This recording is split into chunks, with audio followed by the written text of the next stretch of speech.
일단 제 소개를 먼저 드리면요. 현재는 공유주방 키친빌더라고 하는 인큐베이팅 공유주방에서 이사로 재직 중에 있고요. 더불어서 정성이 가득 찬 집밥이라고 하는 배달 한식 프랜차이즈의 이사를 겸임하고 있습니다. 최근에는 이제 세종대에서 딜리버리 전략이라고 하는 학부 과목 강의도 맡아서 진행을 하고 있고요.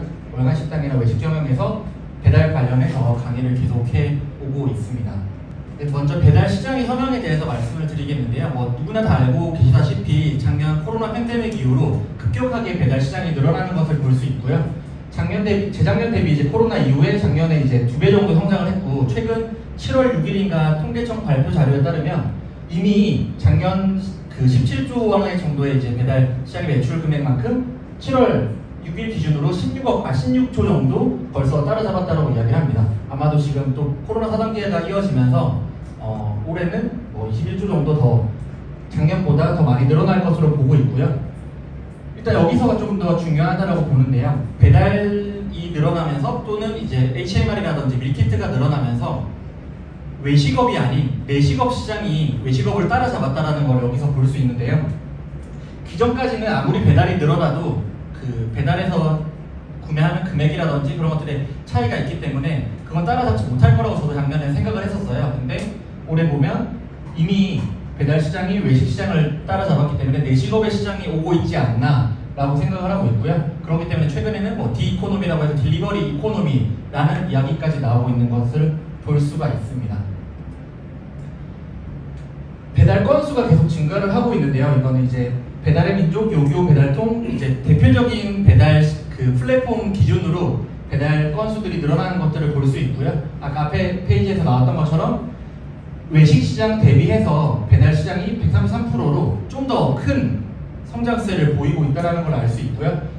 쿠팡에서는 지금 현재 쿠팡이츠라는 서비스를 또 해서 진행을 하고 있는데 2019년 말쯤에 시작을 했죠. 새벽 배송이 아니라 이제는 어떻게 보면 즉시 배송을 하는 빠른 배송, 퀵커머스라고 하는 시장까지 이렇게 진출을 하게 되었습니다. 그러다 보니까 이커머스 시장이 더 크게 되어 있었고, 그 발전하는 배달 시장과 이제 그런 유통망을 통해서 즉시 배달이 가능한 B마트, 요마트라고 해서 저도 예전에 그런 생각을 했었어요. 내가 편의점에서 굳이 주문을 할 필요가 있을까? 다른 주문을 할 필요가 있을까?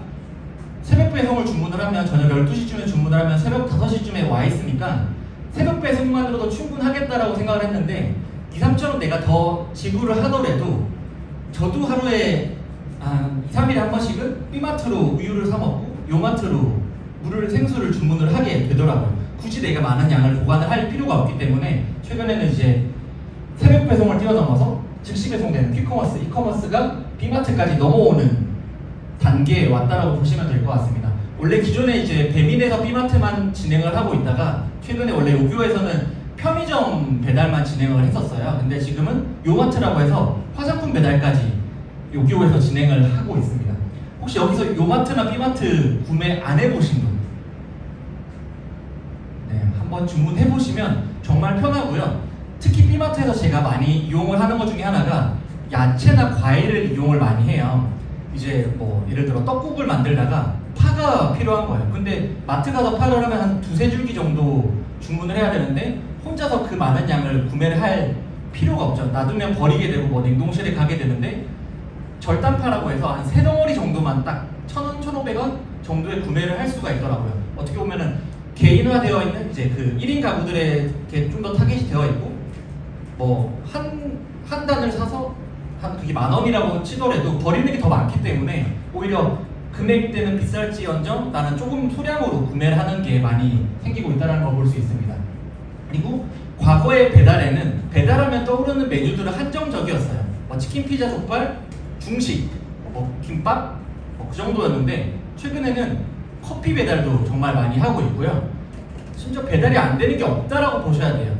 제가 이제 배달 관련해서 컨설팅을 다양하게 하고 있는데 최근에 가장 어려웠던 게 처음 해본 거였죠. 과일 배달이 가장 어려웠었고요. 와인, 전통주 배달. 근데 이제 주류 같은 경우에는 구매한 금액의 50%까지만 제한이 되어 있기 때문에 디저트랑 같이 나가고는 있고요. 그래서 이제는 유명한 미슐랭 블루리본 나와 있던 그런 레스토랑조차도 모두 다 배달을 하고 있고 그냥 당연한 상황이 되어버린 거죠. 그러다 보니까 예전에는 그냥 배달로만 먹을 수 있었던 그런 좀 끼니를 때우는 메뉴였다라고 치면은 지금은 뭐 못 먹는 게 없는, 호텔도 배달을 할 정도니까요. 못 먹는 게 없는 지경에 이르렀습니다. 그리고 뭐 야식 메뉴에서 제가 작년 그 와인샵 배달이 가장 매출이 높았던 게 크리스마스 이브 날이 가장 매출이 높았어요. 그날 당연히 과일도 매출이 좀 높았었고요. 왜 그런 걸 보면 그냥 야식 배달하는 게 아니라 연말에 모임도 할 수도 없고 레스토랑을 이용할 수도 없는데 그래도 대한민국 사람들 연말에 많이 모이잖아요. 원래 오프라인 기반에서는 그래도 연말 좀 돈 좀 벌겠네. 항상 모든 외식업에서 연말에 많이 돈을 번다라고 생각을 하는데 오히려 차단을 하는 바람에 이제 그 단계가 올라가는 바람에 그런 것들이 일어나지 못했었고 반대로 호텔 쪽으로 숙박업소 쪽으로 사람들이 많이 모여서 파티 형식으로 많이 주문을 했었어요. 그러다 보니까 와인이라든지 좀 간단하게 먹을 수 있는 뭐 타코라든지 그런 핑거푸드 위주로도 많이 배달이 되었습니다. 이제 배달 시장에서는 가장 유명한 회사가 배달의 민족, 요기요, 쿠팡이츠, 뭐 또 아시다시피 배달통, UFO 여러 가지가 있는데요. 예전에는 무조건 배달의 민족 1등, 요기요 2등이라고 생각을 했었지만 최근에 쿠팡이츠가 급격하게 올라왔죠. 심지어 강남은 쿠팡이츠가 주문 수가 더 많은 날도 종종 있을 정도예요. 예전에는 그냥 우리가 작년 그 4월달 배달의 민족에서 오픈 서비스 발표하고 너무나 독과점이 아니냐라고 이야기를 했지만 그 독과점이라는 말이 무색할 정도로 쿠팡이츠가 많이 올라오고 있고요. 그러다 보니까 이제 그전에 배달통이 3위였지만 그 배달통은 2달 전인가요? 배달 서비스를 아예 종료를 해서 배달통은 이제 없어진 상태이고요.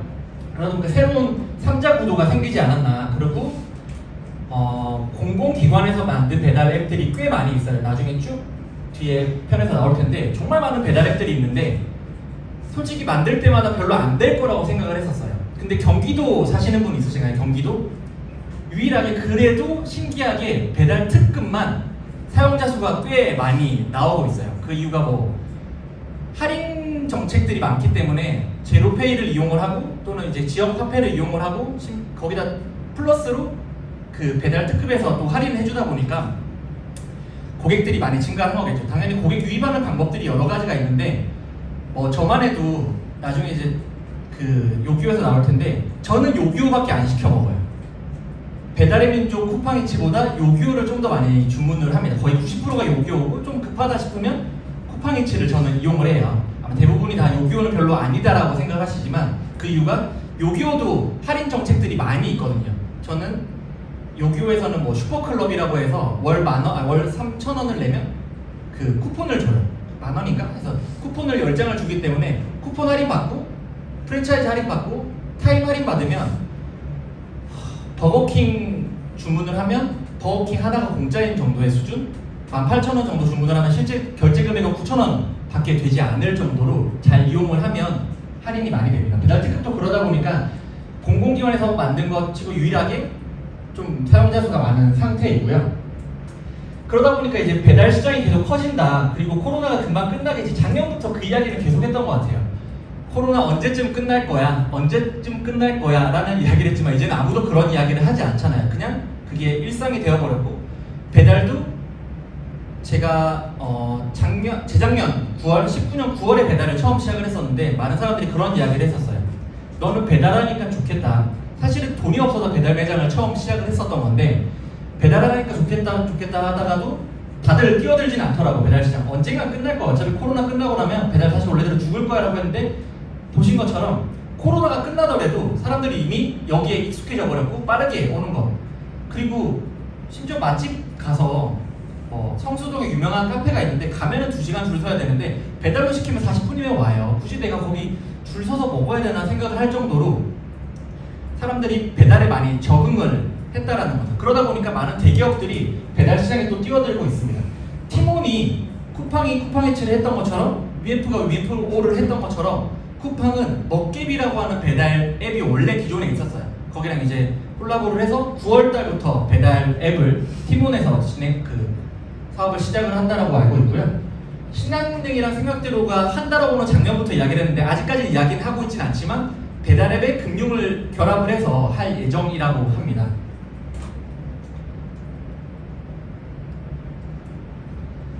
이렇게 배달 시장이 급변하게 바뀌고 있는데요. 배달을 우리가 하기 전에 배달 시장이 어떻게 변화했는지를 먼저 이 구조를 이해하실 필요가 있어요. 배달 플랫폼이라는 게 생기기 이전에는 이 구조로 배달이 이루어졌다고 보시면 되세요. 고객들이 그냥 전화를 통해서 매장에 주문을 하고 매장에 있는 원래 기존의 직원으로 있던 배달 기사분들이 배달을 하는 그냥 단순한 구조의 형태로 배달이 수십 년간 진행이 되고 있었죠. 하지만 왜 이렇게 배달 시장이 커졌고 그 안에서 많은 산업들이 발전을 했냐면 현재 배달 시장의 구조는 이렇게 되어 있습니다. 고객들이 배달 플랫폼을 통해서 주문을 하죠. 이게 점점 더 많아지고 있는데요. 제가 처음 배달을 시작을 할 때는 한 70% 정도는 배달 앱을 통해서 주문이 들어오고 그 와중에도 한 30% 정도는 그래도 전화가 왔었어요. 왜? 메뉴를 고르는 것도 귀찮고 내가 원래 주문을 하던 매장에만 주문을 하고 그냥 전화면 바로 어디 주소인지도 다 알고 기록이 되어 있거든요. 한번 전화 왔던 매장들은. 그러다 보니까 그렇게 전화를 많이 했었는데 MZ세대들이 그런 걸 좀 더 조장한 것 같긴 한데 저는 고객센터 같은 데 전화하는 것도 귀찮고요. 예약을 할 때도 전화를 하는 것도 솔직히 귀찮아요. 그냥 앱을 통해서 이미 등록되어 있는 그 정보를 클릭만 하면 심지어 카카오톡으로 승인만 하면 알아서 내 모든 정보들이 예약이 되기 때문에 마찬가지로 배달 앱에서조차도 내가 뭐 거기랑 이야기할 것도 없이 사장이랑 이야기할 것도 없이 대부분 다 배달 플랫폼을 이용을 하게 되죠. 배달 플랫폼으로 주문을 하면 그 배달 플랫폼은 식당에다가 그 주문에 대한 그 정보를 전달을 하게 됩니다. 일단 제가 반대로 가는 건 설명을 빼고요. 자, 배달 플랫폼으로 주문을 고객이 하면 그 배달 플랫폼에서 정보를 식당으로 전달을 하고요. 그 식당은 직접 배달을 하는 경우나 또는 배민원, 배민라이더스, 그 다음에 요기요 익스프레스, 쿠팡이츠 같은 경우에는 배달 플랫폼에서 자체적으로 바로 배달을 진행을 하게 되고요. 대부분이 다 아직까지도 배달 대행을 많이 이용을 하고 있기 때문에 식당에서 배달 대행 지사에 배달 요청을 하게 됩니다. 배달 대행 지사는 어떻게 보면 대리운전 지사랑 똑같이 관제 시스템을 가지고서 그 주문이 들어온 것들을 통해서 그 해당 라이더들에게 배차를 하는 형태로 되어 있어요. 그럼 그 라이더는 고객에게 전달이 되겠죠. 여기서 발생하는 것들이 우리는 배달 플랫폼이 식당이 우리라고 할게요. 우리는 배달 플랫폼이 주문을 전달하는 대신에 그거 주문에 대해서 수수료라든지 주문 그 광고료를 지불을 하게 되고요. 식당은 배달 대행 이제 회사죠. 그 프로그램에 배달 접수를 할 때 그로 인해서 이제 배달 접수를 하면서 관리비랑 배달료를 지불을 하게 되어 있어요. 자, 여기서 많은 분들이 내가 배달 시작할 때 배달을 시작을 할 때 나 바로고 본 사람 잘 알아. 생각대로 본 사람 잘 알아. 부름 본 사람 잘 알아. 라고 했을 때 솔직히 큰 득은 없다라고 저는 이야기를 드려요. 왜냐?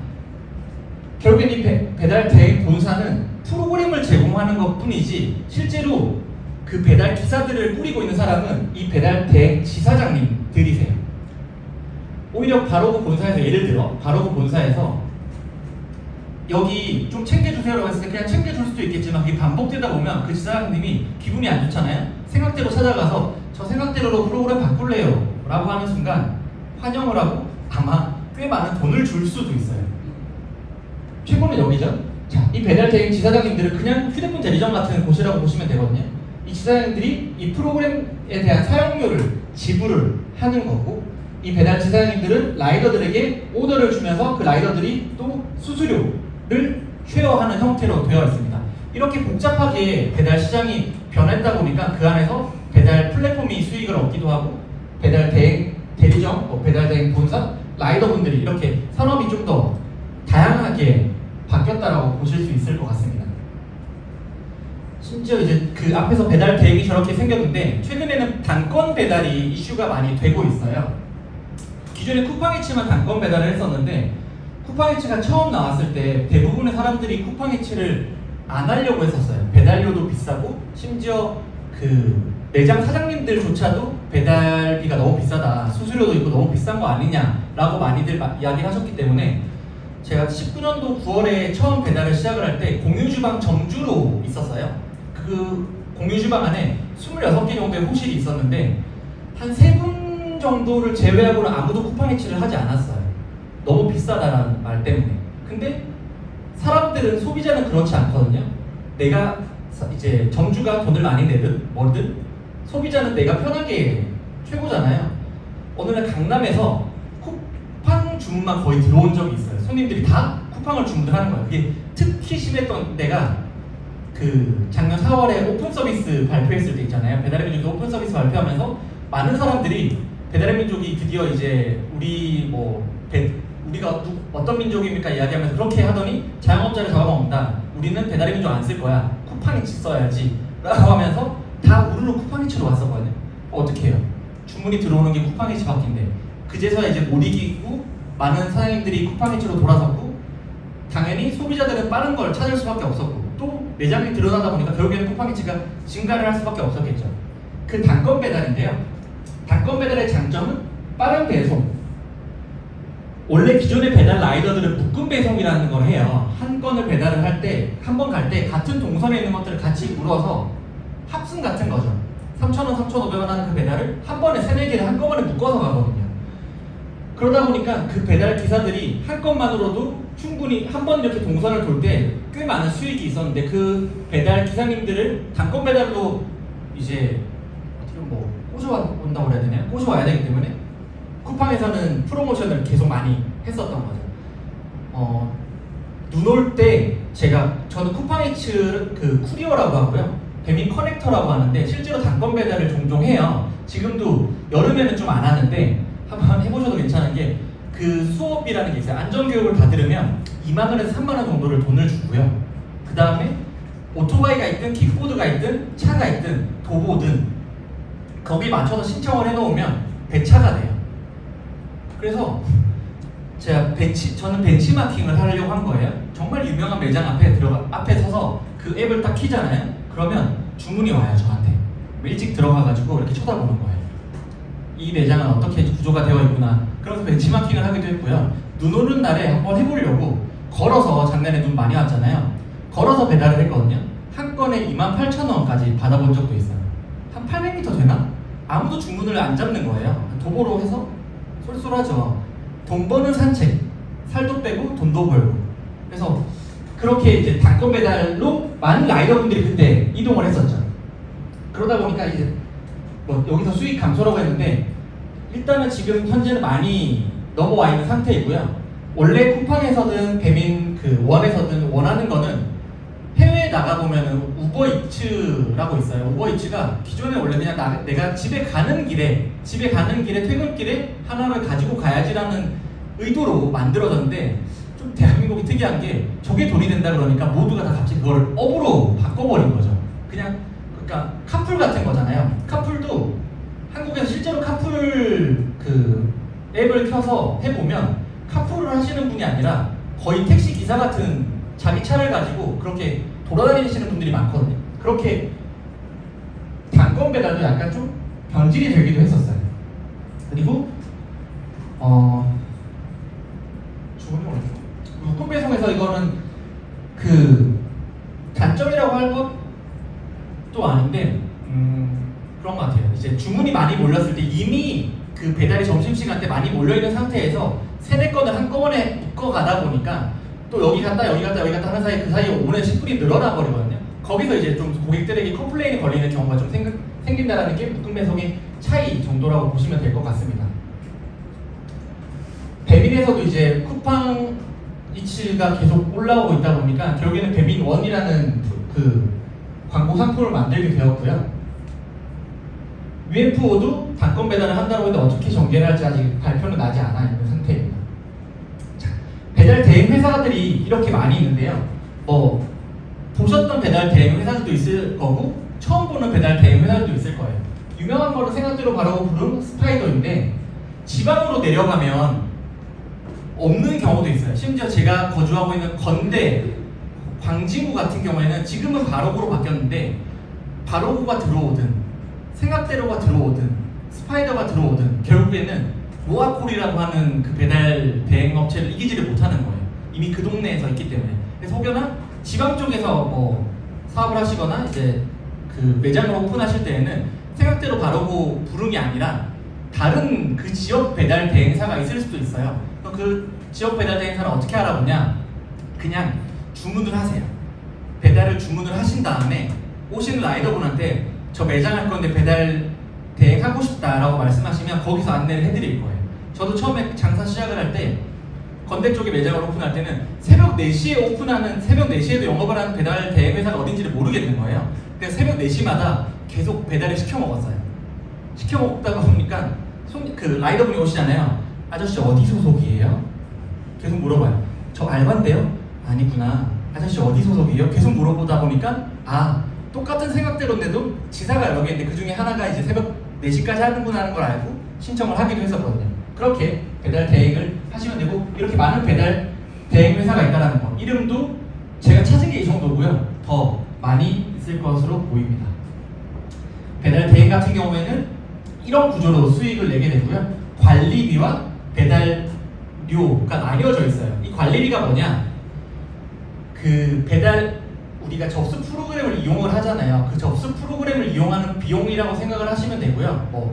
또는 팀장급들, 중간에 관리자급들이 안 빠지는 그런 주문이라든지, 또는 문제가 있는 컴플레인이라든지 그런 것들을 해결해주기 위해서 그 관리비를 저희가 지불을 하는 거라고 보시면 되고요. 이건 지역마다 좀 상이할 수 있습니다.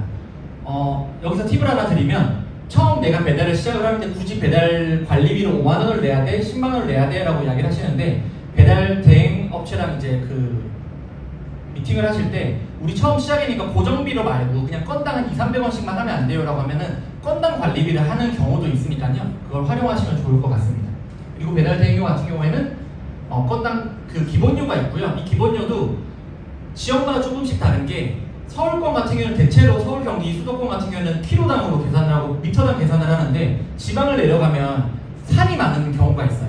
산이 많은 경우가 있다 보니까 동으로 그냥 이 동네는 얼마, 이 동네는 얼마 딱딱 정하는 경우도 있습니다. 왜냐면 여기서 여기까지 700m밖에 안 되는데 언덕이 있어서 돌아가는 거예요. 실제로 1.5km인 거죠. 그래서 그 해당 매장에 맞게끔 동별로 배달 대행료가 책정이 되기도 합니다. 그리고 지역 할증이라든지 시간별 할증이나 날씨에 대한 할증들도 있고요. 지금 제가 시계가 안 보여서 조절을 한 20분 남았네요. 그쵸? 아닌가? 네네. 지금 24분 지났어요. 24분 지났다고요? 아이고, 큰일 났네. 네, 그러다 보니까 배달 대행들이 얼마나 많이 관심이 있냐?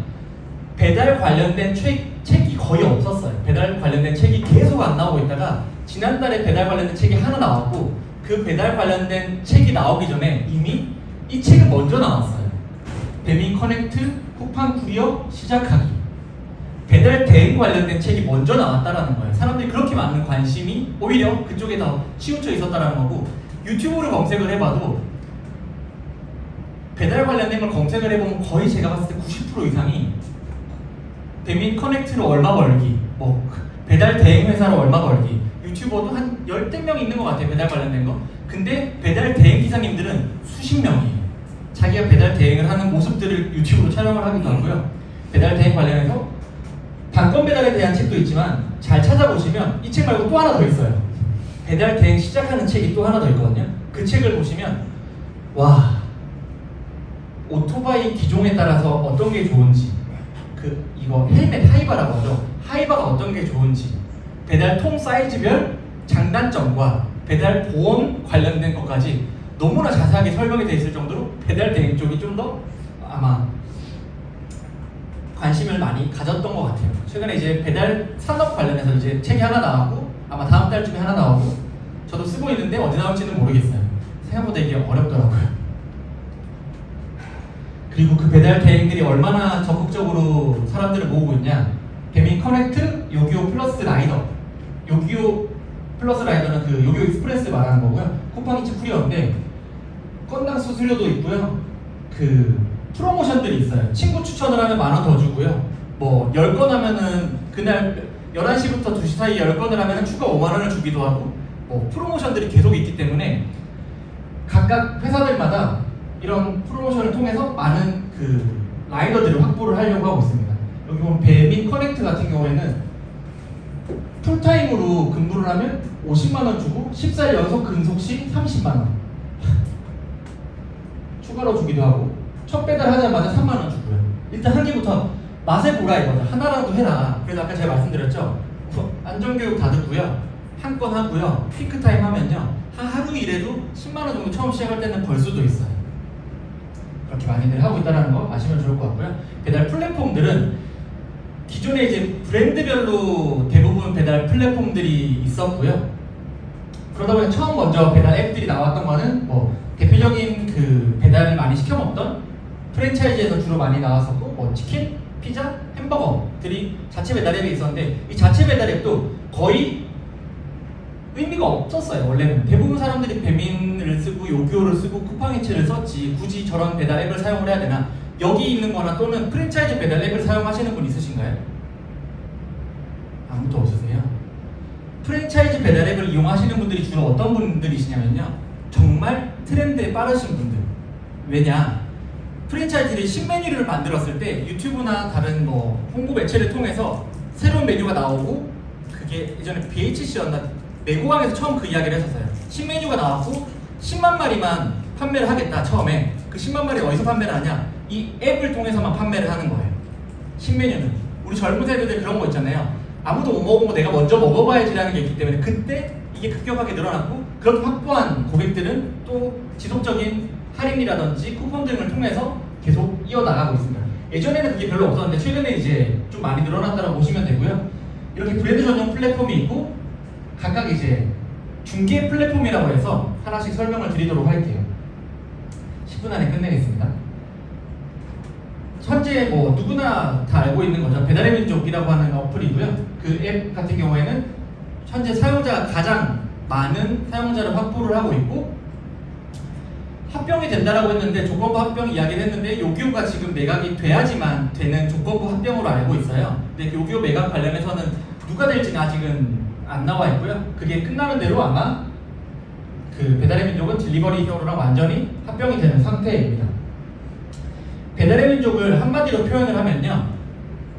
사람들이 막 배달의 민족이 뭐 수수료를 많이 떼간다 뭐 한다라고 이야기하지만 결국에는 배달의 민족이 제가 봤을 때는 가장 자영업자를 위한 배달 플랫폼이지 않았나 라는 생각을 해요. 왜냐면 우선적으로 다른 플랫폼이랑 다르게 배달의 민족은 사장님이 직접 무엇인가를 설정하거나 컨트롤하거나 내가 노력만 한다면 충분히 매출을 올릴 수 있게끔 구조가 되어 있고요.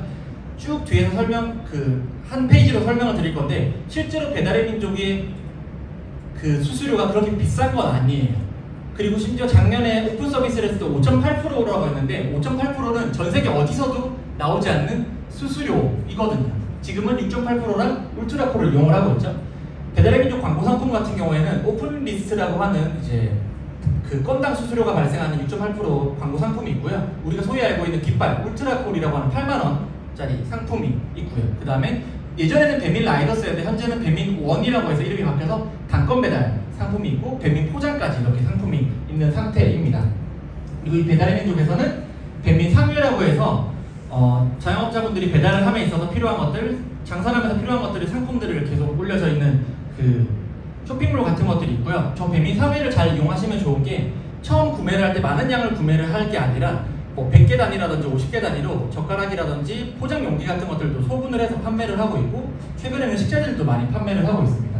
그리고 배민 아카데미라는 교육기관을 운영을 함으로써 사장님들이 좀 더 자영업을 함에 있어서 공부를 할 수 있게끔 하는 교육기관도 무료로 운영을 하고 있습니다. 저 배민 아카데미조차도 그런 의심들을 하세요. 배민을 위해서 만든 게 아닐까라고 하는데 저도 배민 아카데미에 가서 교육을 많이 들었는데 신기하게 배민 아카데미에서 단 한 번도 배민에 관련된 이야기를 하지 않아요. 그냥 순수 자영업자들을 위해서 심지어 배달이랑 상관없는 그냥 오프라인 매장을 운영하는 데 도움이 되는 것들도 많이 이용을 하고 그 교육을 하고 있습니다. 근데 최근에 한 3개월 전이었나? 2달 전에 배민 그 어떻게 세팅을 하는지에 대한 교육은 하나는 생기긴 했더라고요. 그 외에는 지금까지는 정말 자영업자들을 위해서 만들었던 교육이었고요. 그 다음에 2위 기업인 요기요. 요기요도 마찬가지로 딜리버리 히어로라는 회사에서 만든 기업이고요. 그 배달통이라고 하는 3위 기업을 인수를 했었는데 그 3위 기업은 이제는 끝난 상태라고 보시면 됩니다. 자, 배달의 민족은 자영업자 기준의 그 위주의 플랫폼이라고 표현을 했다면 요기요는 프랜차이즈 또는 소비자 위주의 플랫폼이라고 생각을 하시면 좋아요. 배달의 민족이 이미 많은 소비자를 확보를 하고 있었어요. 그러다 보니까 요기요에서는 그 소비자를 확보하기 위해서 광고 전략을 어떻게 했었냐, 프랜차이즈 위주로 처음에 먼저 프로모션을 많이 진행을 했었고요. 지금도 프랜차이즈와는 원래 12.5%라는 수수료를 요기요에서는 발생을 하고 있는데, 프랜차이즈랑 그 프랜차이즈 협약을 맺으면 8%의 수수료만 지불을 하고 있습니다.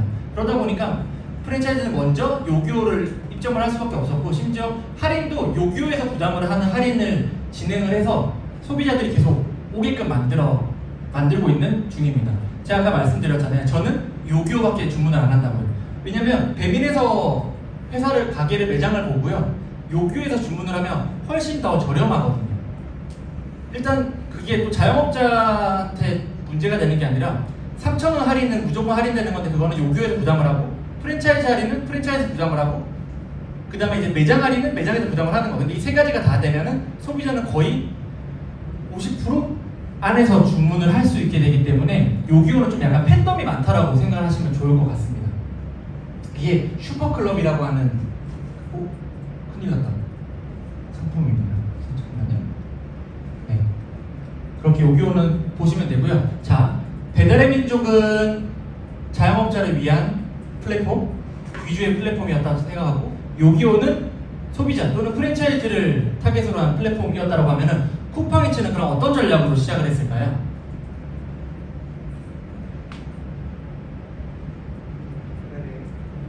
네? 배달 대행. 또 이게 제가 강의를 종종 다녀보면 이 외식업 하는 분들이 정말 많이 없으세요. 매장에서 그렇게 많이 많으신데요. 맞습니다. 쿠팡이츠 같은 경우에는 라이더 위주의 처음 그 유통망을 형성하는 걸 먼저 했다라고 보시면 되는데요. 매장을 확보하는 것과 동시에 라이더들을 확보하기 위해서 아까 말한 그런 프로모션들을 엄청 많이 진행을 했었어요. 그러다 보니까 예전에 제가 그 쿠팡이츠 그분이 CFO였나? 시작하자마자 계속 적자래요. 왜냐? 1,000원 그 쿠팡이츠 계약서를 보면 원래 배달 그 수수료가 6,000원으로 잡혀있는데, 지금 16%인가로 잡혀있는데 한 번도 그 수수료제로 한 적이 없어요. 계속 그냥 건당 1,000원, 그리고 배달 대행료 5,000원, 배달비 5,000원이 고정되어있거든요. 근데 그 배달비 5,000원은 누구한테 주는 거예요? 어차피 배달 기사님들한테 다 주는 금액이란 말이죠. 근데 심지어 그 금액보다 더 많은 금액을 줘야 되다 보니까 쿠팡이츠는 계속 적자였었어요. 그럼에도 왜 했냐? 그러한 유통망들을 형성하기 위해서 쿠팡이츠는 했다라고 보시면 되고요. 결국에는 쿠팡이츠가 강남에서 자리를 잡았고, 쿠팡이츠가 먼저 뚫어놓은 그 시장을 배민이 또 배민원으로 같이 합류를 하게 된 거죠. 참 신기한 게, 작년에 그렇게 배달의 민족에서 오픈 서비스라는 걸 만들었을 때는 그렇게 욕먹더니 쿠팡이츠가 이미 한번, 그러니까 관심의 대상이 아닌 1위였던 기업은 욕을 먹지만 그 외에 전혀 상관없다고 생각했던 그 업체에서 하다 보니까 지금은 다 거기에 적응을 한 상태죠. 쿠팡이츠를 주목을 해야 되는 게 단건 배달을 주목을 해야 되는 거겠죠. 실제로 미국에서도 원래 배달의 민족과 동일한 1위 기업이 현재는 3위 기업한테 따라잡힌 상태. 그 3위 기업이 누구였냐? 똑같이 단건 배달을 했던 업체거든요. 제가 지금 그 도어대신지 이름은 기억 안 나는데 바뀌었어요. 그렇게 단건 배달이 전 세계적으로 트렌드라고 보시면 될 것 같습니다. 쿠팡이츠 외에 또, 자, 제가 그래서 한번 예시로 그 수수료 관련해서 세 개를 모아서 뒀는데요. 쿠팡이츠가 너무 비싸다라고 이야기를 하시는데, 쿠팡이츠와 동일한 조건으로 제가 수수료를 계산을 해본 거예요. 쿠팡이츠가 배달료가 5,000원이잖아요. 그럼 배달의 민족도 똑같이, 요기요도 똑같이 5,000원 구간이었을 때 얼마일지를 보면, 배민은 울트라프로 같은 경우에는 고정비이기 때문에 제가 수수료로 해서 오픈 리스트 기준으로 했거든요. 오픈 리스트 기준으로 6.8% 카드 수수료, 그리고 배달 요금은 그 5,000원에서 고객이 반, 내가 반을 부담을 한다고 가정을 하고 동일 조건일 때, 실제 수수료는 총 배달 대행료도 수수료라고 칠게요. 왜? 쿠팡이츠는 이게 포함이 되어 있으니까 25%가 총 수수료고요. 배달 민족 같은 경우에는, 쿠팡이츠는 24%예요. 그럼 쿠팡이츠가 더 비싸요? 배달의 민족이 더 비싸요? 그 구간에서는 쿠팡이츠가 더 저렴하다라는 거죠. 요기요는 그냥 독보적으로 가장 비싸요. 저게 왜 그렇게 되냐? 쿠팡이츠 같은 경우는 동일한 정해져 있는 배달 대행료이기 때문에 짧은 거리에서는 배달의 민족이 좀 더 저렴하지만 그 특정 거리 뭐 계산을 해보면 5,000원이니까 2,000원 한 2.5km 이상 되는 거리에서는 오히려 쿠팡이츠가 더 저렴해지는 구간이 발생을 할 수 있다는 거 알아두시면 좋을 것 같습니다. 그리고 지자체 중에서 최초로 만들었던 배달 앱이고요. 군산에서만 이용을 하고 있고 군산 시민들만 이용을 하고 있는 배달의 명수라는 앱이고요. 실제로 군산 시민 말고 군산 시민들도 근데 별로 없어서 이게 너무 사용하기가 힘들어서 별로 사용을 하고는 있지 않지만 그래도 최초로 만들었던 배달 앱이다라는 거, 공공 배달 앱이라는 거 아시면 좋을 것 같고요. 배달 특급은 그 경기도에서 만든 배달 앱이고 신기한 게 배달 특급이 경기도 지역에 전부 다 이제 조금씩 그 서비스 지역을 늘리고 있는데 제일 궁금했던 게 경기도 하면 가장 유명한 시가 어디죠? 경기도 도청 있는데 성남이잖아요. 성남. 근데 성남시는 배달 특급이 없어요. 성남시는 배달 특급이 없고 지금도 배달 특급 서비스를 시행하는 게 미정이라고 되어 있는데 기사를 한참 찾아보니까 그 이야기가 있더라고요. 성남시는 배달 특급 안 쓸 거야. 나는 성남시 별도로 배달 앱을 만들 거야 라고 계속 이야기를 하고 있고 아마도 안 만들어질 때 아마 그 선거가 끝날 때까지는 계속 그 이야기를 할 것 같아요. 그럼 결국에 선거 끝나고 나면 배달 특급으로 그냥 흡수되지 않을까라는 생각을 합니다. 성남시조차도. 그리고 유일하게 공공 배달 앱이었음에도 불구하고 꽤 많은 사용자들이 있다는 거 알아두시면 좋을 것 같고요.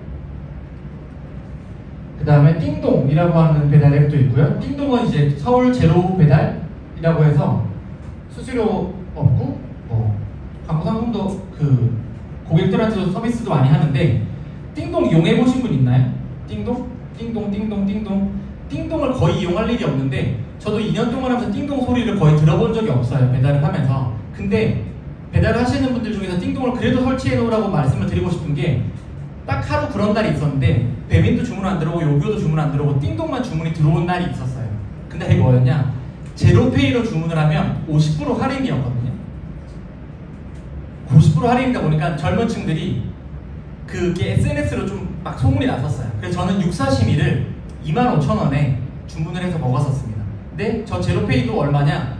25,000원이면 실제로 제로페이 구매를 할 때 10% 할인 또 되잖아요. 그러면 얼마죠?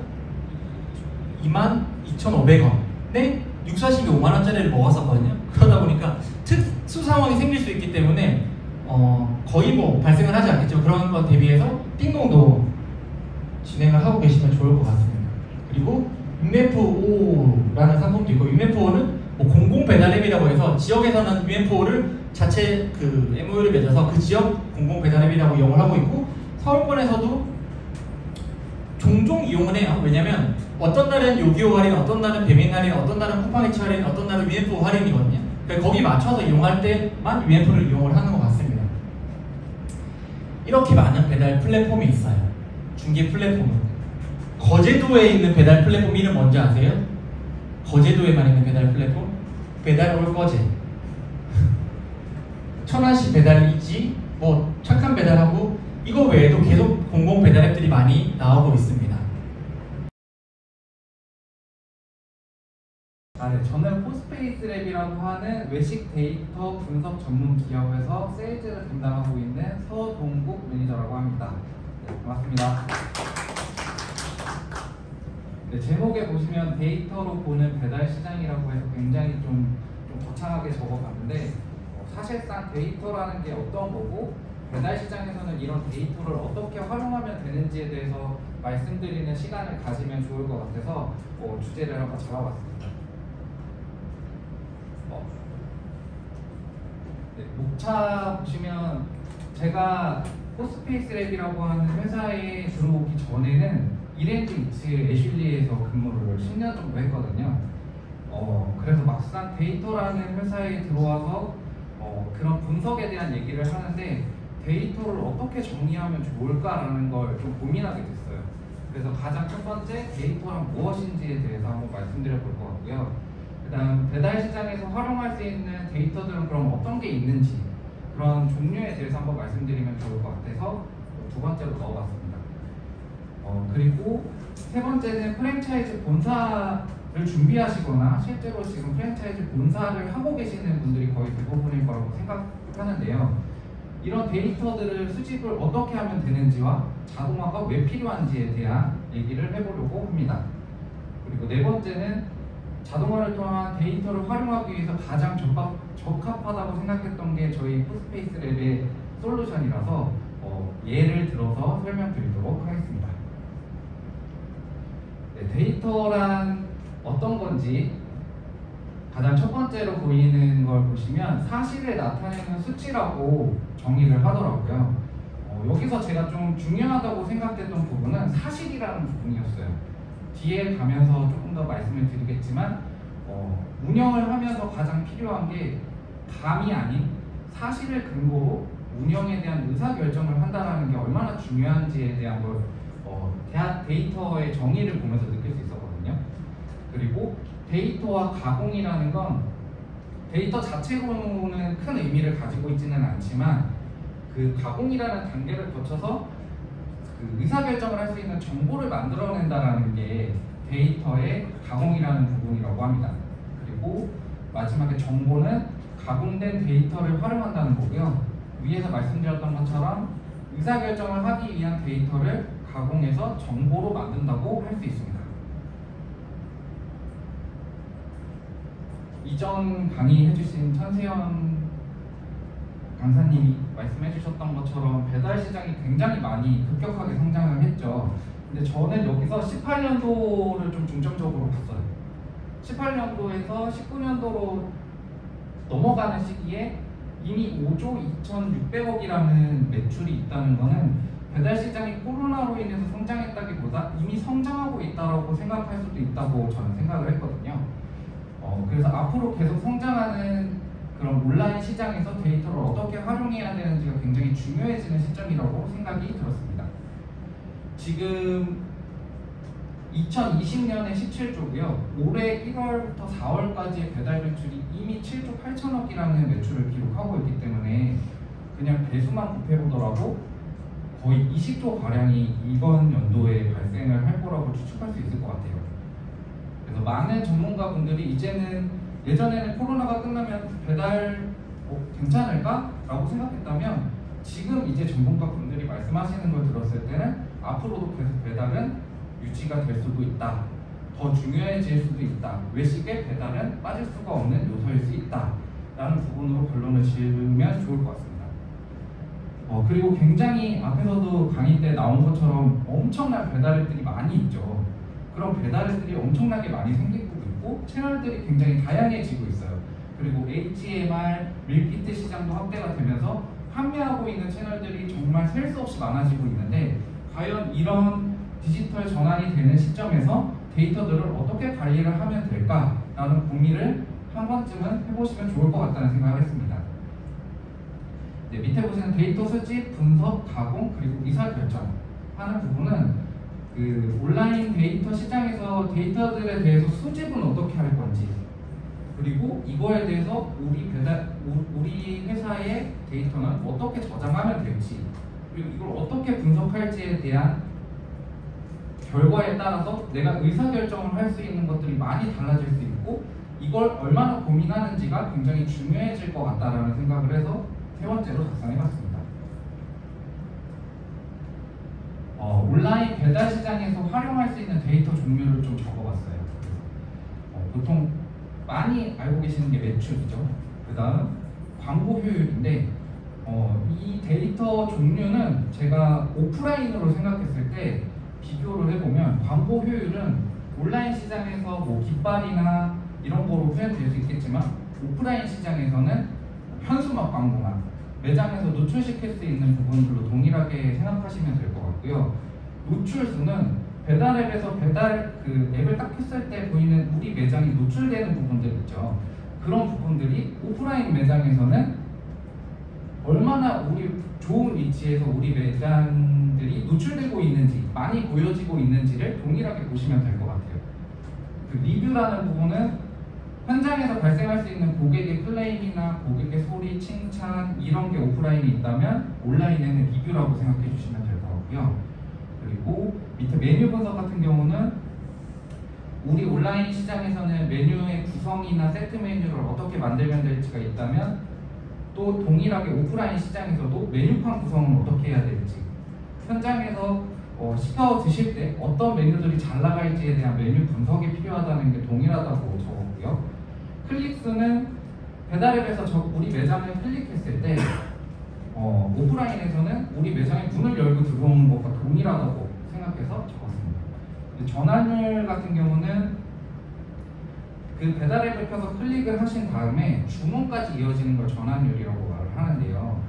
우리 매장에 들어와서 오프라인으로는 시켜 먹었을 때라고 보여지는데 저는 이 부분이 약간 온라인 시장과 오프라인 시장이 약간 다르다고 생각했어요.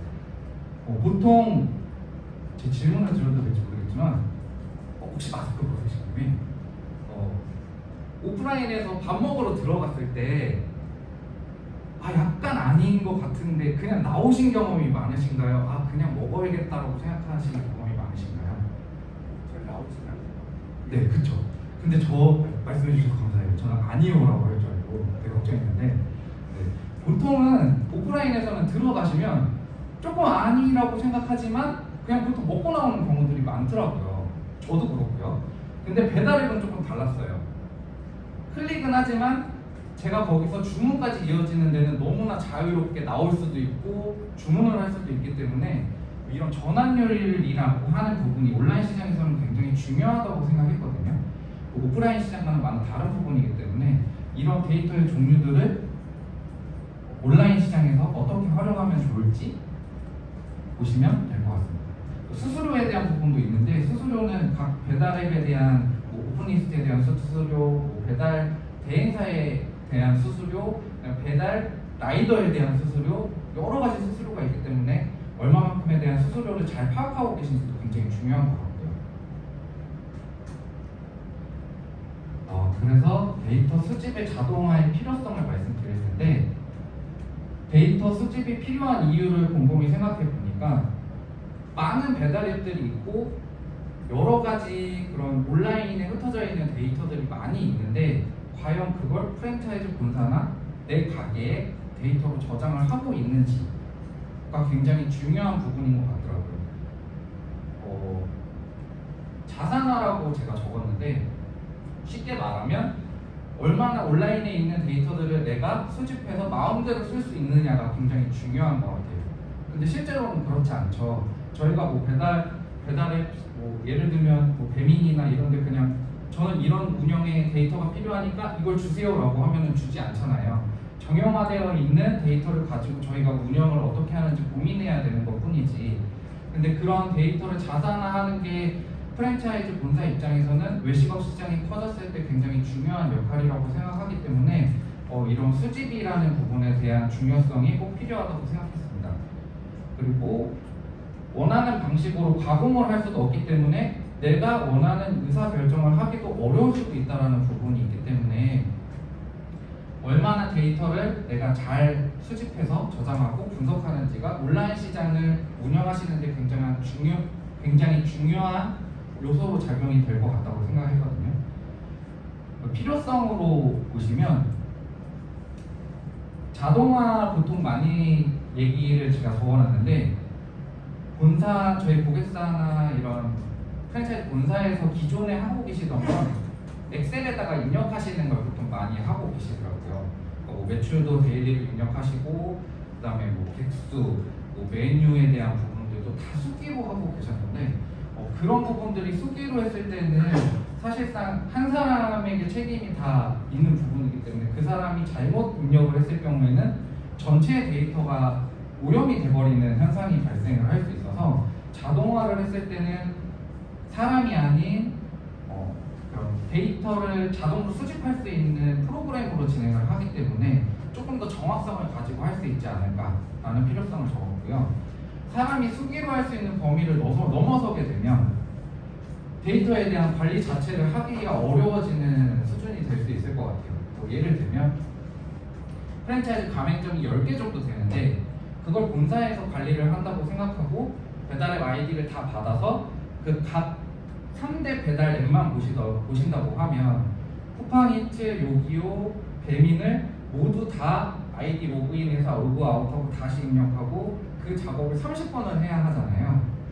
근데 10개만 돼도 그렇게 되는데 뭐 프랜차이즈가 점점 더 많아져서 20개, 30개가 되면 이미 사람이 할 수 있는 범위를 넘어섰다고 봐도 과언이 아닐 수 있을 것 같아요.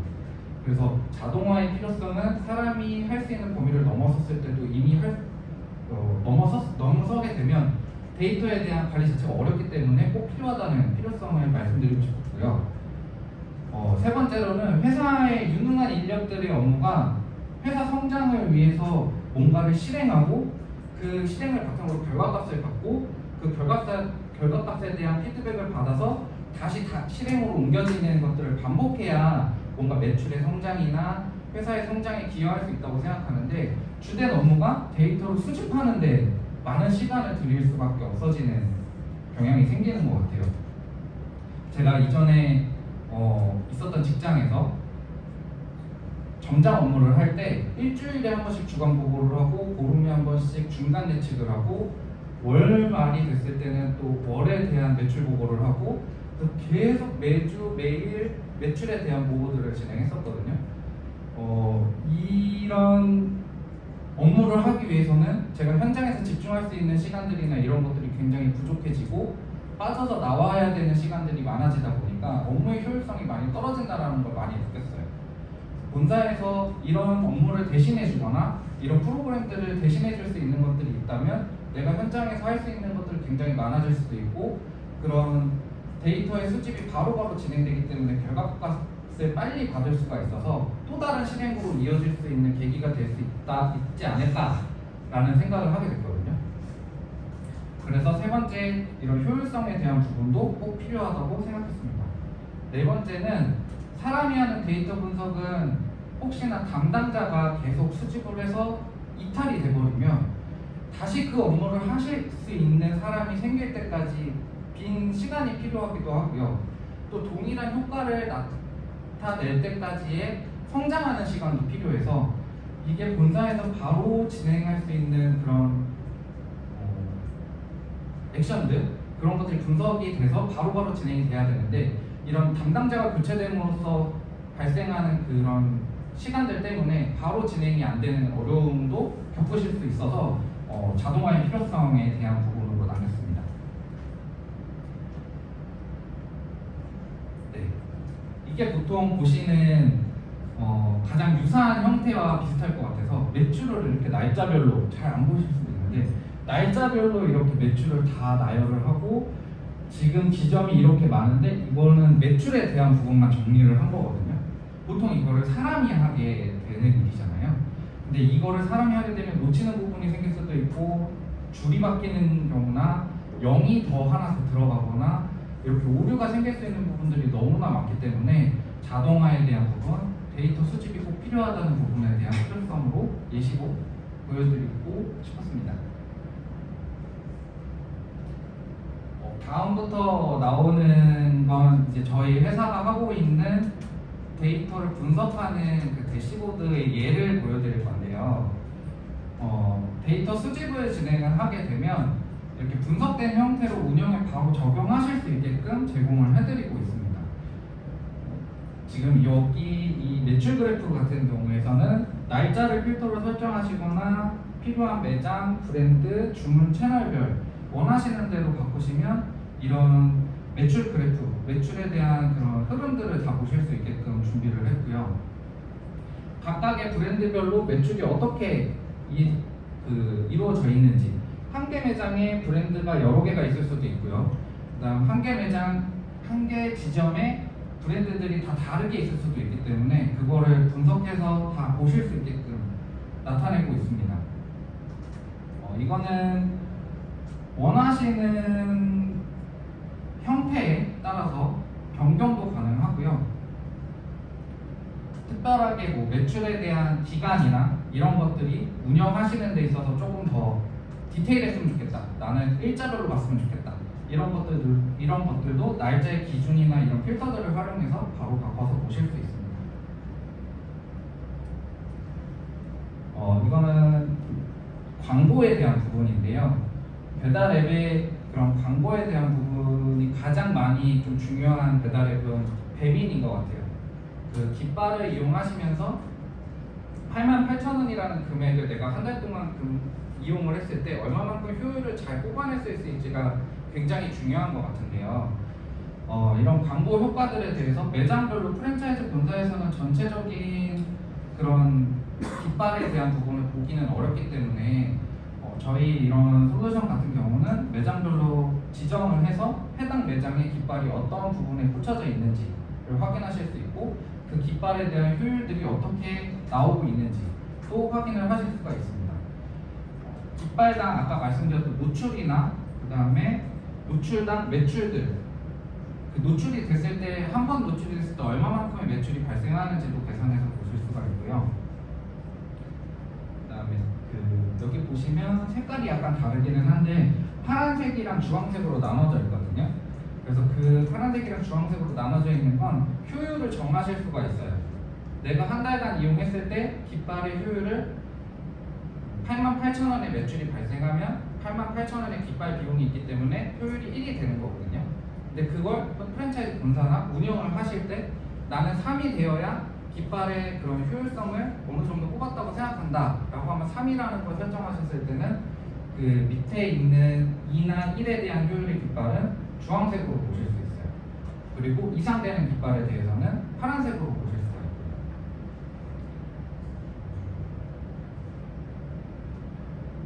이거는 이제 메뉴를 분석한 걸 보여드릴 건데요. 각각의 배달앱에 구성되어 있는 메뉴들을 지금은 다 번호로 되어 있는데 요거를 다 우선순, 가장 매출이 많은 순, 주문이 많은 순으로 다 보실 수가 있어요. 그리고 이건 이미지라서 활성화는 안 되는데 만약에 이 매출에 해당하는 선택 메뉴를 보고 싶으시다고 하면 메인 메뉴를 눌렀을 때 여기에 해당하는 선택 메뉴를 전부 다 어느 선택 메뉴가 가장 이 메뉴에는 잘 팔렸는지를 보실 수가 있어요. 그래서 이걸 좀 잘 활용하시는 분들 같은 경우는 기간을 설정하고요. 그 기간 안에 대표되는 메뉴에 선택 메뉴들이 어떻게 잘 팔리는지를 확인하신 다음 가장 안 되는 메뉴들에 대해서는 다 제거를 시키시더라고요. 이거는 운영적인 측면에서도 좀 고려를 해보실 수 있는 게 단독으로 쓰는 식자재 같은 경우가 만약에 선택 메뉴에서 잘 팔리지 않는다 라고 했을 때는 그 선택 메뉴를 팔기 위해서 그 식자재들이 계속 사입이나 아니면 발주가 될 거고 그 식자재들이 판매가 되지 않았을 때는 다 로스 금액으로 잡히기 때문에 운영에서도 꼭 필요한 부분일 수도 있거든요. 그러니까 이게 극단적으로 말씀드려서 뭐 판매가 안 됐다고 생각할 수 있지만 기본적인 발주 품목이나 이런 부분에서 만약에 판매가 그만큼 원활하게 되지 않았던 부분에 대해서는 메뉴에 대한 구성도 바꿔서 생각하시거나 메뉴에 대한 그런 식자재에 대한 부분은 다른 메뉴에 쓰신다거나 라는 부분으로 좀 여러 가지 방법을 생각해 보실 수 있을 것 같아요. 그리고 요 밑에는 그 해당 메뉴들에 대한 판매량을 보실 수 있거든요. 판매량이 또 마찬가지로 선택을 하시면 선택 메뉴에 어떤 판매량 순위로 나오는지를 확인하실 수 있어요. 이거는 기간도 설정해서 똑같이 보실 수 있고요. 시간별 매출입니다. 오프라인에서도 시간별로 매출 많이 보시잖아요. 운영하실 때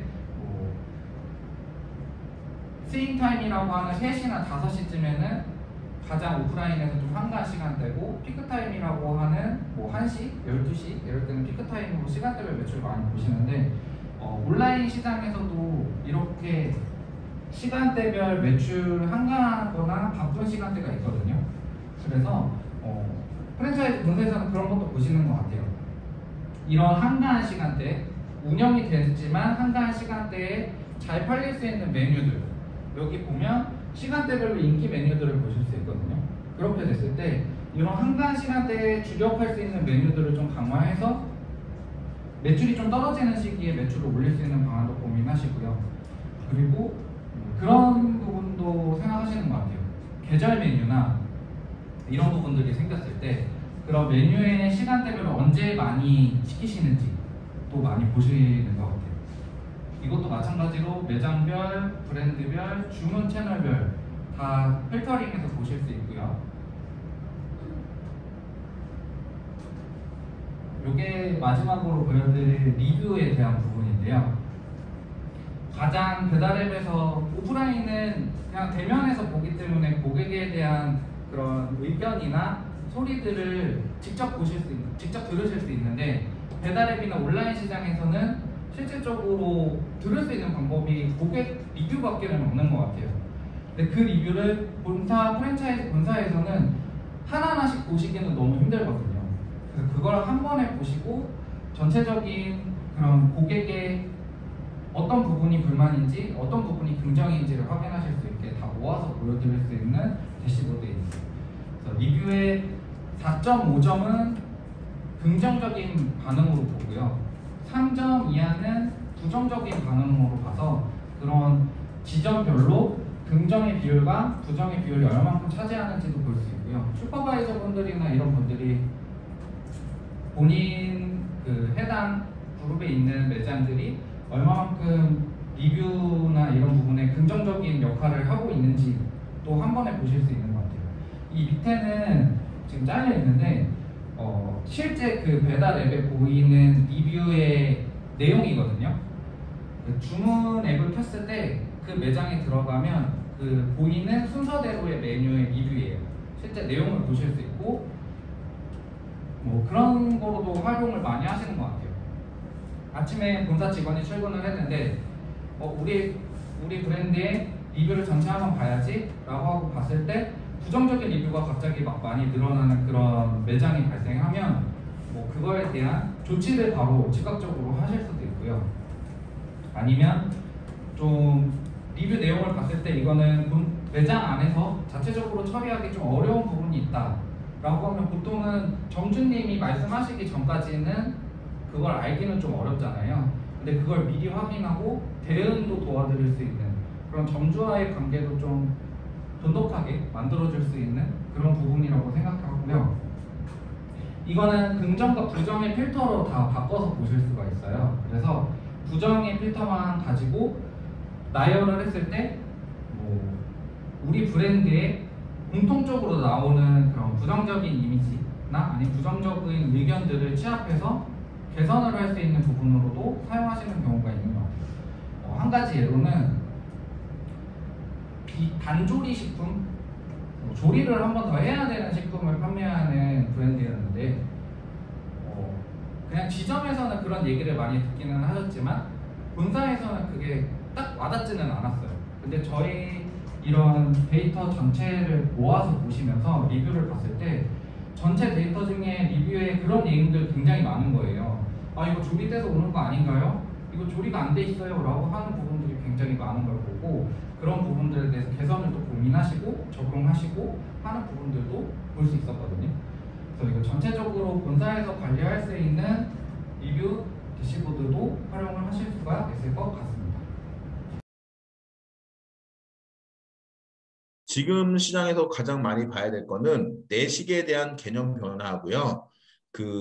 예전에는 내식이 밖에 나가서 집에서 만들어 먹는 음식이라고 하면 현재 내식은 집에서 먹는 음식으로 좀 바뀌고 있거든요. 그래서 내식이랑 외식 트렌드가 어떻게 바뀌는지, 식품 외식업 시장이 어떻게 성장하는지 좀 살펴보면 되고요. 이 자료는 한번 공유 드릴 테니까 자료로 한번 보시면 될 것 같습니다. 현재 국내 배달 시장을 본다고 하면 2018년 자료가 보실 때 20조 정도의 규모라고 하고 있어요. 근데 실제로 저희가 전화 주문까지 한다고 하면 2021년에 20조가 좀 넘은 형태의 배달 시장을 보여주고 있고요.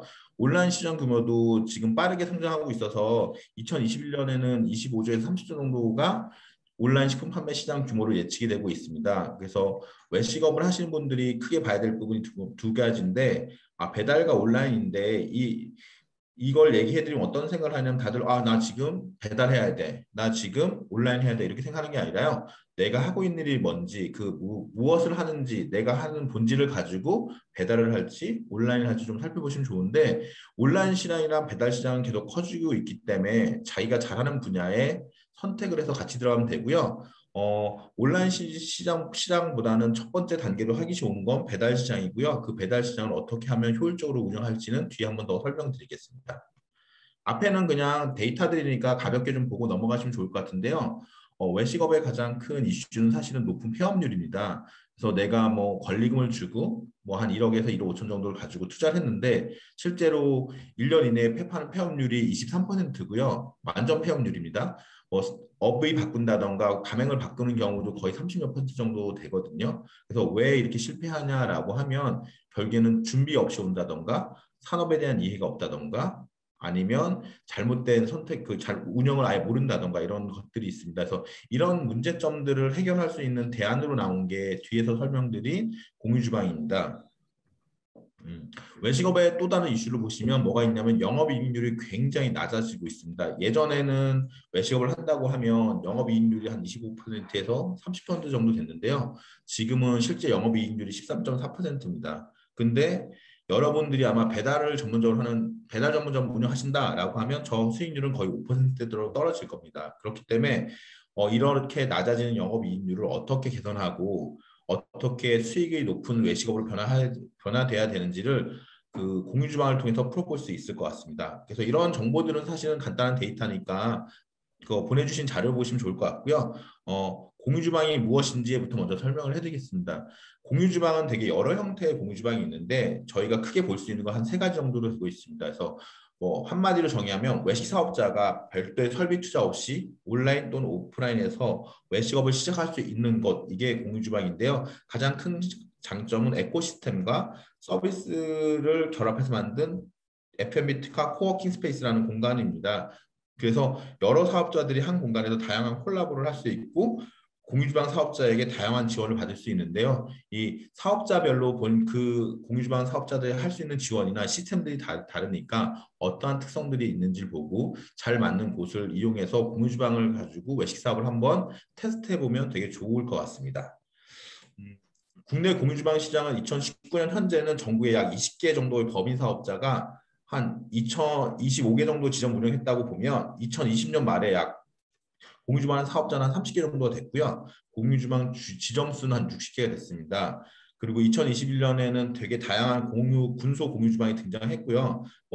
큰 업체라고 본다면 우리나라에서는 1등 업체는 키친밸리입니다. 지점 수가 가장 많고 호실 수가 가장 많습니다. 그 다음에 많이 가는 게 공유주방 1번가, 그 다음 뭐 게러지 키친, 그 다음 뭐 키친사이, 뭐 먼슬리 키친 이런 게 있는데요. 각 공유주방별로 좀 추구하는 바가 다르고 유형이 다른데요. 크게 보면 한 세 가지 유형을 볼 수 있습니다. 그래서 맨 먼저 설명한 게 공유주방의 1세대 버전이에요. 위쿡이 하고 있는 모델인데요. 식품 제조용 공유주방이 있습니다.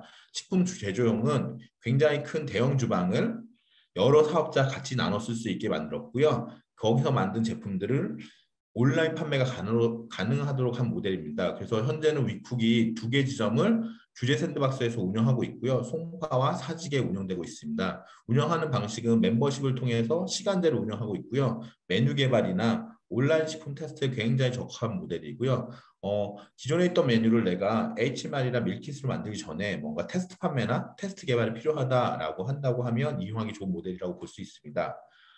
두 번째는 현재 공유주방 시장에 가장 많은 볼륨을 차지하고 있고요. 딜리버리형 공유주방입니다. 딜리버리형은 오로지 배달을 위주로 연구를 하는 곳이기 때문에 매출에 대한 채널의 한계가 있지만 가장 적은 규모로 내가 원하는 공간에서 외식을 테스트해 볼 수 있다는 강점이 있습니다. 그래서 제가 공유주방을 딜리버리를 이용한다라고 하면 권해드린 방식은 내가 공유주방에서만 매출을 올리겠다라기보다는 내가 기존에 운영하던 외식 브랜드의 오프라인 모델에서 배달을 좀 더 확장하고 싶다라고 할 때 이용하는 게 좋습니다. 그래서 예를 든다 그러면 오프라인 매출이 안정되고 잘 나오는데 배달 매출을 같이 하니까 시스템적으로 조금 더 효율이 떨어진다던가 오프라인 운영에 부담을 준다고 하면 근처에 있는 공유주방을 이용해서 배달 전문 매장으로 운영해 본다고 하면 효율성도 좋고 수익을 많이 높일 수가 있습니다.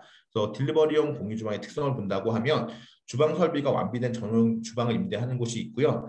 키친벨리나 일부 업체들은 화구 같은 경우는 직접 구매를 하게 합니다. 워낙 유형이 다르기 때문에 화구 같은 거는 구매해 드릴 수 없기 때문에 유형별로는 화구까지 있는 곳, 화구는 직접 하는 곳 이렇게 볼 수 있고요. 두 번째는 배달 영업에 최적화되어 있다. 원슬리 키친 같은 경우는 조금 다른 형태긴 하지만 대부분의 공유주방은 배달 영업을 위한 공간입니다. 그리고 세 번째는 한 주방에 한 대표님, 사업자 대표님, 네, 네? 실례지만 그 음성이 지금 웅웅거려서 아, 혹시 그 이어폰 마이크 혹시 연결 가능하실까요? 잠시만요. 제가 이어폰 마이크가 잠깐 볼게요. 네.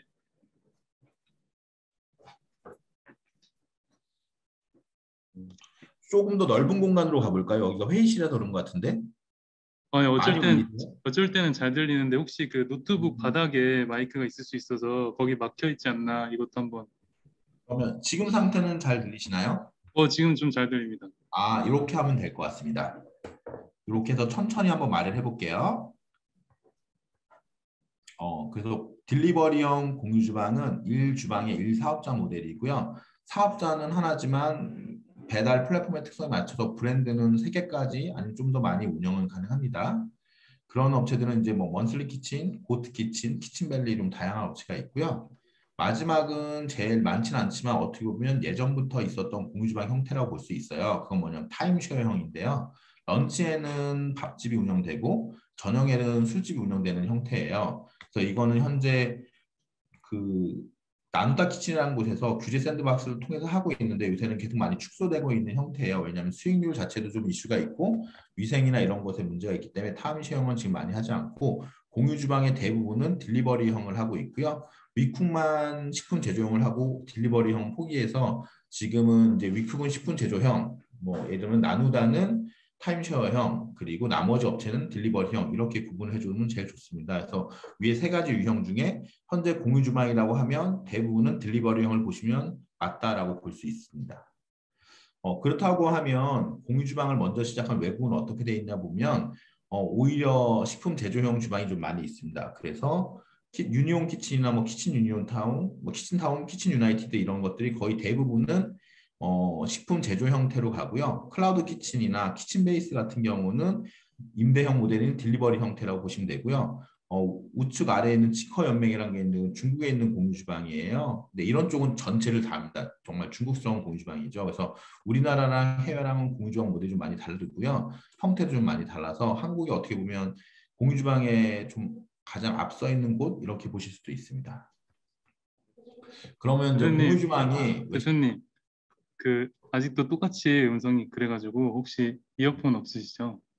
네, 제가 블루투스 헤드셋만 있어서 한번 전화로 한번 해볼까요? 그냥 진행하시면 될 것 같습니다. 네.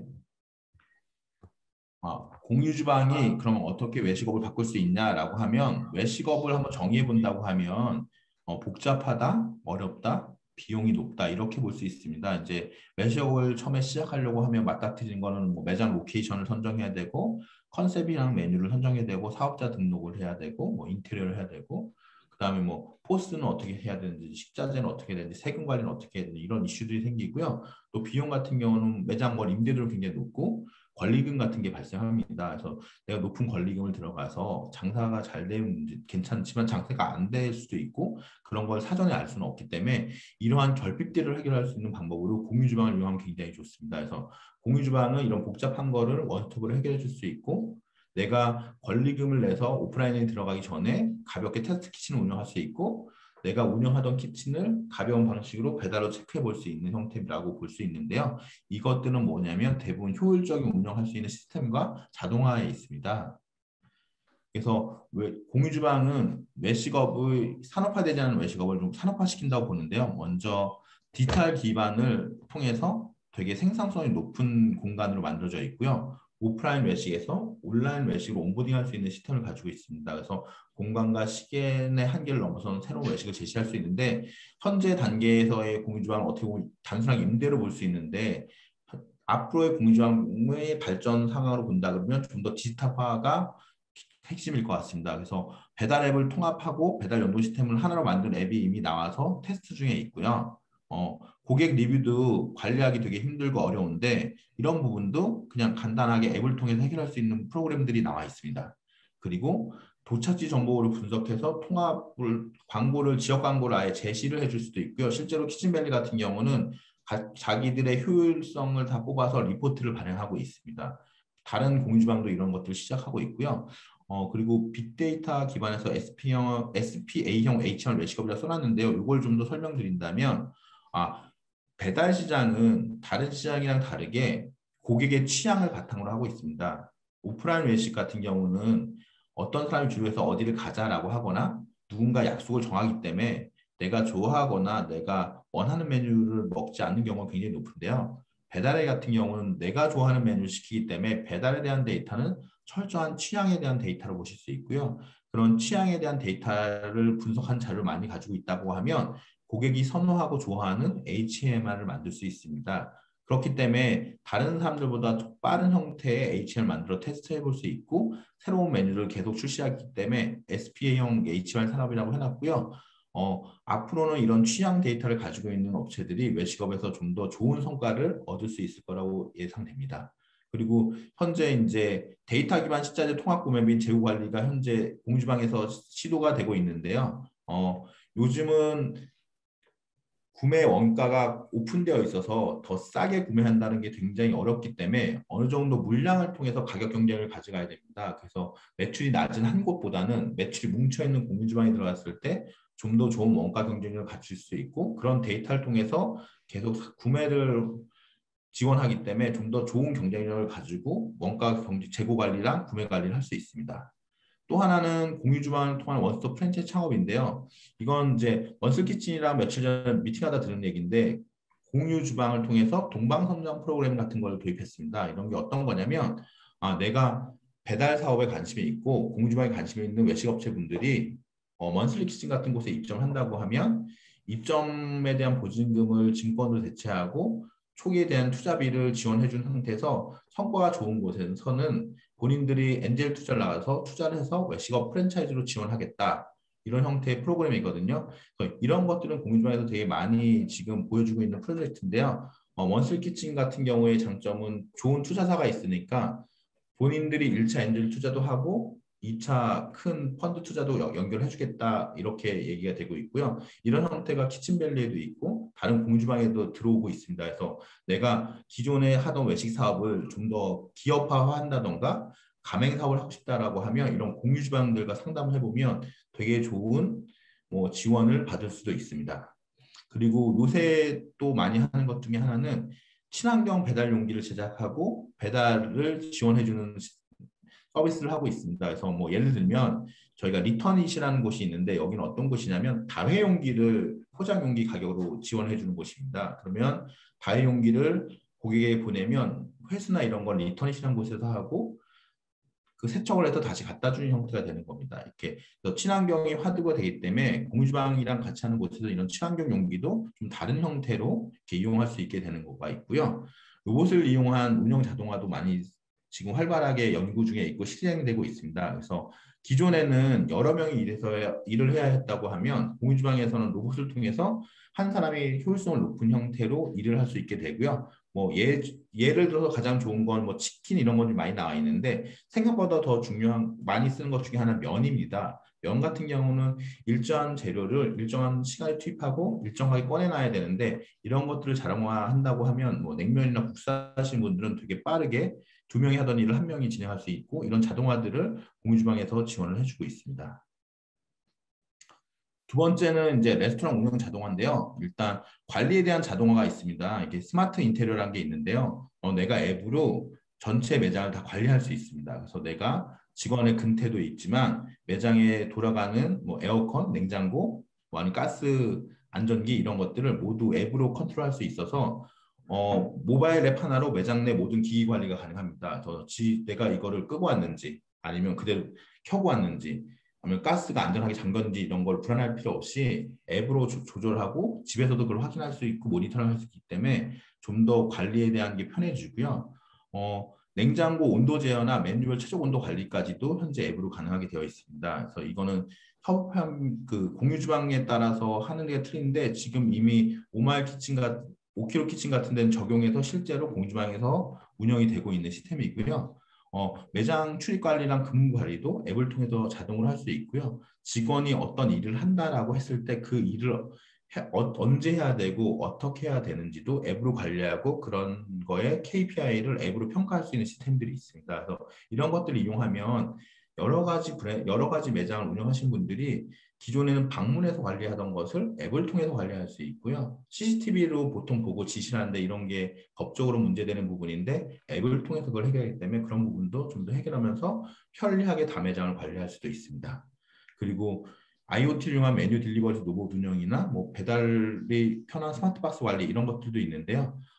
공유주방이 가는 형태는 한 공간 안에서 한 사람이 외식업을 하면서 최대한 성과를 뽑아낼 수 있는 효율성에 포커스를 두고 매장 자동화에 대한 테스트를 많이 하고 있습니다. 그래서 새로 생기는 공유주방을 방문해서 이렇게 투어를 해보시면 좀 더 많은 것을 보실 수 있습니다. 요새는 뭐 푸드코트도 하는 곳도 있고 아니면 뭐 이렇게 펍을 같이 하는 경우도 있는데 결국에는 입점자들이 혼자서 얼마나 생산성을 높일 수 있는 자동화를 해줄 수 있냐 이런 걸 기준으로 보시는 게 공유주방에서는 가장 좋은 거고요. 생산성이 높다라는 건 수익이 좋아진다니까 그런 쪽에 좀 포커싱을 맞춰서 공유주방을 선택하시면 좋을 것 같습니다. 공유주방을 이용한 오토 플랫폼 같은 건 어떤 게 있느냐면 오프라인 거점을 통해서 이건 퀵커머스로 발전하는 형태인데요. 이 부분은 사실은 소상공인들이나 자영업자나 외식업 하는 분보다는 공유주방 하는 사업자분들한테 좀 더 도움이 되는 건데 이 공유주방이 많아지면 1kg나 1.5kg 반경으로 공유주방이 다 있습니다. 그래서 거기를 창고나 아니면 생산 기지로 사용해서 퀵커머스라는 걸 운영할 수 있는데요. 실제로 이런 시도들이 일어나고 있고요. 공유주방 내 자판기나 무인 배달을 통해서 매장을 운영하는 업체들도 생기고 있습니다. 그래서 뭐 간장게장 하시는 분인데 안에다 무인 냉장고만 놓고 주문이 들어오면 라이더를 가져갈 수 있는 시스템도 운영하는 곳이 있거든요. 그래서 예전에는 사람이 꼭 공유주방에서 영업을 했다고 하면 지금은 기계를 통해서도 이용 가능한 형태가 되고 있습니다. 공유주방을 통해서 외식업일 비즈니스 확장할 수 있는 모델인데요. 오늘 할 수 있는 것 중에 가장 중요한 일인 것 같아요. 공유주방에 들어가 있으면 가장 좋은 거는 인테리어나 주방 설계, 메뉴 개발, 외식 컨설팅, 뭐 브랜딩, 온라인 유통, 다양한 업체들과 연계가 가능합니다. 그래서 내가 외식을 하고 싶은 분들이 있다고 하면 이 공유주방의 다양한 시스템을 이용해서 프랜차이즈 사업을 할 수도 있고 아니면 직영 매장 외식을 늘릴 수도 있습니다. 그래서 내가 조직이 있어야 가능했던 일들을 공유주방과의 제휴를 통해서도 가능하게 할 수 있습니다. 그래서 가맹사업에 관심이 많으신 분들은 좀 대형 공유주방인 뭐 키친밸리나 공유주방 1번가 먼슬리 키친 같은 거와 상의하시면 기존에는 조직이 없어서 못했던 일을 새롭게 조직을 통해서 공유주방의 시스템을 통해서 확장할 수 있고 가맹사업을 시작할 수 있습니다. 그럼 공유주방이 보통 어떻게 운영되냐라고 하면 IoT 기반의 푸드코트형 공유주방도 있고요. 인빌드형 딜리버리 서비스도 있고 이렇게 다양하게 운영이 되고 있는데요. 푸드코트형은 조식 서비스 같은 걸 하는 경우도 있고요. 빌딩 내 입주자 전용 앱이 있어서 앱을 통해서 내가 주문할 수 있고 픽업도 다 할 수 있는데 기존의 배달업이 아닌 전용 앱을 사용하기 때문에 좀 더 저렴한 형태의 수수료로 운영할 수 있는데 빌딩 내 고객들만 쓰기 때문에 훨씬 더 효율성이 높은 경우가 있습니다.